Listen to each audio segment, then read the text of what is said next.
drive a 10-year-old car, and I love my car, that's why I've kept it all this time, but it has fallen behind in some areas, especially the stereo.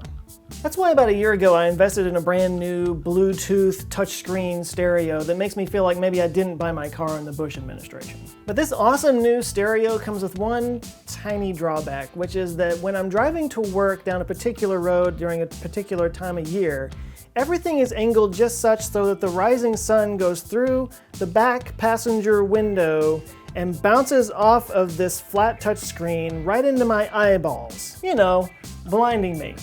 And for a good month or so, this happens every single morning and at a time when I haven't had my coffee yet, so I can get pretty unreasonable about it. I swear the sun is doing this just to piss me off. Because that's not self-absorbed or anything.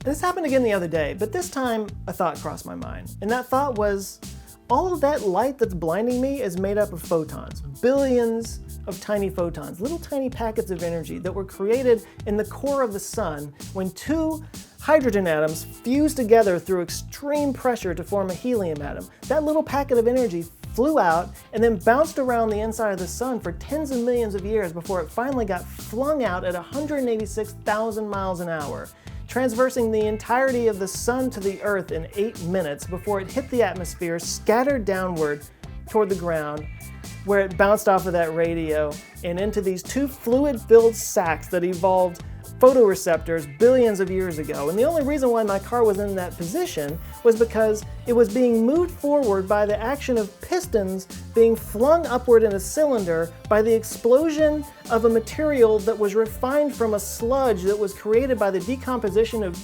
billions of microorganisms hundreds of millions of years ago. 3 completely separate processes came together over billions of years to form this one spectacularly annoying moment.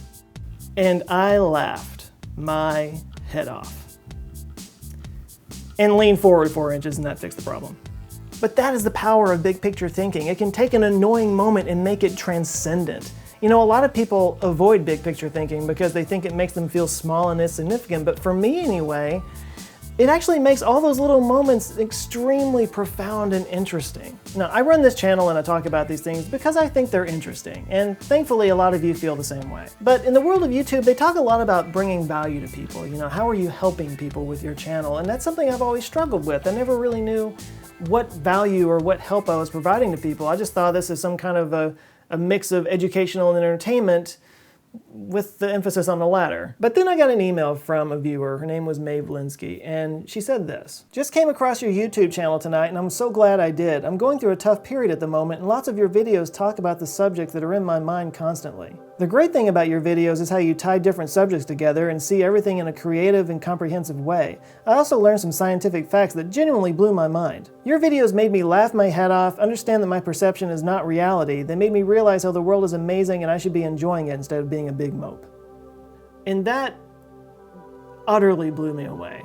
I couldn't have possibly written a better mission statement for this channel and what I want people to get out of it. I want to expand people's perceptions, you know, I want to open people up to the complexities and mysteries and absurdities of the world, you know. I want to add a layer of interestingness to this onion of life.